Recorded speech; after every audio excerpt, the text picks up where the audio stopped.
जय गोगा महाराज। मित्रों स्वागत है तमारी पोतानी चैनल गोगानी वातो में। मित्रों 2026 ની હોળી કંઈક અલગ અને ખાસ રહેવાની છે। શું તમને ખબર છે કે આ વર્ષ હોળી પર ચંદ્રગ્રહણનો મોટો પડછાયો છે। ઘણા લોકોને પ્રશ્ન છે કે હોળી 3 તારીખે છે કે 4 તારીખે, હોલિકા દહન ક્યારે કરવું અને ધૂળેટીના રંગો ક્યારે ઉડાડવા। જો તમને પણ તારીખ અને મુહૂર્તને લઈને કન્ફ્યુઝ છો તો આ વિડિયો અંત સુધી જોજો।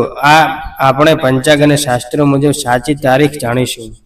સૌથી પહેલા વાત કરીએ તારીખની। આ વર્ષે ફાગણ મહિનાની પૂનમ 2 માર્ચ 2026 ના રોજ સાંજે શરૂ થાય છે અને 3 માર્ચના રોજ સાંજે પૂરી થાય છે। પરંતુ મિત્રો એક અહીં મોટી સમસ્યા છે। 3 માર્ચ 2026 મંગળવારના રોજ ચંદ્રગ્રહણ થવાનું છે। આ ગ્રહણ સાંજે થવાનું હોવાથી શાસ્ત્રો મુજબ ગ્રહણના દિવસે અને તેના સૂતક કાળમાં કોઈ પણ શુભ કાર્ય કે પૂજા થઈ શકતી નથી। એટલે કે 3 તારીખે સાંજે આપણે હોલિકા દહન કરી શકીશું નહીં।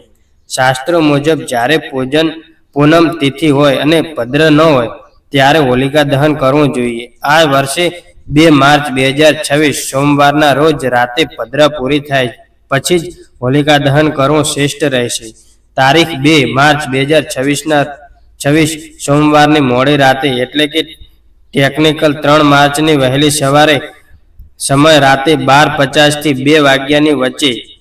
આ સમય સૌથી પવિત્ર છે કારણ કે ભદ્રા પણ નથી અને ગ્રહણનું સૂતક પણ શરૂ નથી થયું। હવે વાત કરીએ રંગોના તહેવાર ધૂળેટીની। સામાન્ય રીતે હોલિકા દહનના બીજા દિવસે ધૂળેટી હોય છે, પણ આ વખતે 3 માર્ચ ગ્રહણ હોવાથી રંગો રમવા માટે 4 માર્ચ 2026 બુધવારનો દિવસ સૌથી શ્રેષ્ઠ માનવામાં આવે છે। ઘણી જગ્યાએ 3 તારીખે પણ રમાશે, પણ જ્યોતિષની દ્રષ્ટિએ ગ્રહણ હોવાથી 4 તારીખે રંગોત્સવ માનવો વધારે વિહિત છે। હોલિકા દહન કરતી વખતે ખાસ ધ્યાન રાખજો। પૂજામાં શ્રીફળ, ખજૂર અને ધાણી તો ચડાવજો જ, પણ સાથે થોડી કાળી તલ પણ પધરાવજો જેથી ગ્રહ દોષ શાંત થાય। મેષ અને વૃશ્ચિક રાશિવાળા લાલ રંગથી હોળી રમે। વૃષભ અને તુલા રાશિવાળા ગુલાબી કે સફેદ રંગ વાપરે।